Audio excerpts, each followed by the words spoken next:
இது எப்பேற்பட்ட பரிகாரம்னு பார்த்தீங்களா? கோவில் பரிகாரம் தான், ஆலய பரிகாரம் தான், குளியல் பரிகாரம் தான். ஏன் நான் போய் மகா குளத்துல போய் குளிச்சுட்டு நீங்க அந்த பரிகாரம் பண்ணுங்கன்னு சொன்னேன்னா, மகா குளத்துல என்னைக்குமே தண்ணிய விட்டு குளம் நம்பாது. அந்த குளம் என்னைக்காவது வறண்டு போகும்போது பார்த்தீங்கன்னா, 21 கிணறு அதுக்குள்ள இருக்கு. அந்த 21 கிணறுலயும் காசி விஸ்வநாதர குளிச்சு, தீர்த்தமாடி, சாமி கும்பிட்டு தான் இன்னைக்கும் காட்சி கொடுக்குறாரு. அதனால தான் மகா குளத்துக்கு பக்கத்திலேயே கும்பகோணத்துல காசி விஸ்வநாதருடைய ஆலயத்தை கொண்டு வந்து பிரதிஷ்டை பண்ணியிருக்காங்க. அப்ப முன்னோர்கள் அந்த காலத்துல எப்படியெல்லாம் யூகிச்சு செஞ்சிருக்காங்கன்னு பாரு. அப்போ அதுக்கு பக்கத்திலேயே அகோர வீரபத்திர கோயில் பக்கத்துல இருக்கு. அப்போ கண்டிப்பா இது எல்லாம் நீங்க இந்த கோவில்ல போய் இந்த கன்னி பெண்ணுடைய சாபம் மனசார எனக்கு நிவர்த்தி ஆகும்னு சொல்லி எல்லாம் முறையாக நீங்கள் சாமி கும்பிட்டு அந்த கோவிலில் 1 மணி நேரம் உட்கார்ந்து எல்லா பிரகார தெய்வங்களையும் நீங்கள் கும்பிட்டு வாங்க.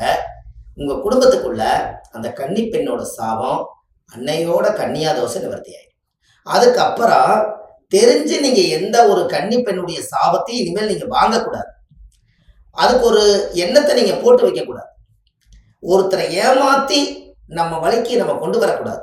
ஏன் அப்படின்னா, இதுவரைக்கும் முன்னோர்கள் செஞ்ச பாவமும் நாம தெரியாம செய்த பாவமும் எல்லாத்துக்கும் ஒரு பரிகாரத்தை நீங்க எடுத்து போய் செய்துட்டீங்கன்னா, அதுக்கப்புறம் அது கம்ப்ளீட்டா அந்த பரிகாரத்தால எல்லாம் நிவர்த்தி ஆயிடும். அதுக்கப்புறம் மறுபடியும் அதே விஷயத்தை போய் செய்தால் அந்த கர்மாவுக்கு 7 ஜென்மம் எடுத்தாலும் அந்த கன்னி பெண்ணோட சாபம் தீராது.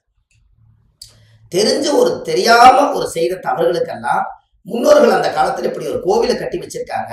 அந்த கோவிலுக்குள்ள சப்த கன்னிமார்கள் இருக்கிறாங்க. அந்த 7 கன்னியுமே கன்னி பெண்ணுடைய சாபத்துக்கு 7 கன்னியும் போய் பார்க்கும்போது மன்னிக்கப்படுது.